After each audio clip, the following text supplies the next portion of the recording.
Bwana ndiye mchungaji wangu, sitapungukiwa na kitu. Katika maisha ya majani mabichi unilaza, kando ya maji ya utulivu uniongoza.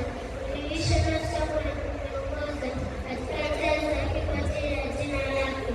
Naam, nijapopitia katika bonde la uvuli wa mauti, sitaogopa mabaya, kwa kuwa Bwana yu pamoja nami.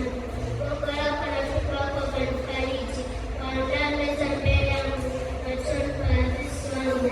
Unanipaka mafuta kichwani pangu, na kikombe changu kinafurika. Hakika wema na fadhili zitanifuata siku zote za maisha yangu, nami nitakaa nyumbani mwa Bwana milele. Amina.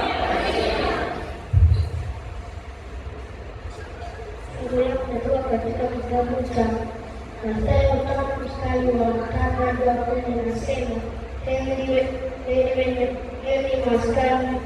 heri maskini wa roho, maana hao ufalme wa Mungu ni wao. Heri wenye huzuni, maana watafarijika. Heri wenye upole, maana hao watarithi nchi. Heri wenye njaa na kiu ya haki, maana hao watashibishwa.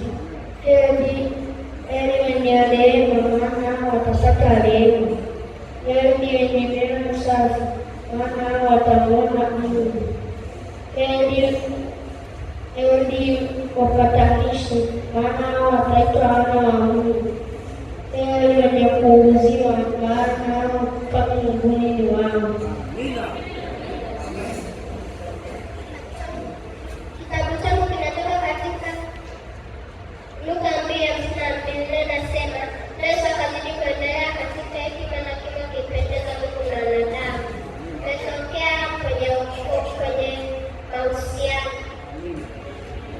Fungu langu linatoka katika kundi la maombi, linatoka katika kitabu cha Yohana 3:16, naye nasema, kwa maana jinsi Mungu alipenda ulimwengu hata akamtoa mwana wa pekee, ila kila mwamini asipotee, bali awe na uzima wa milele. Amina.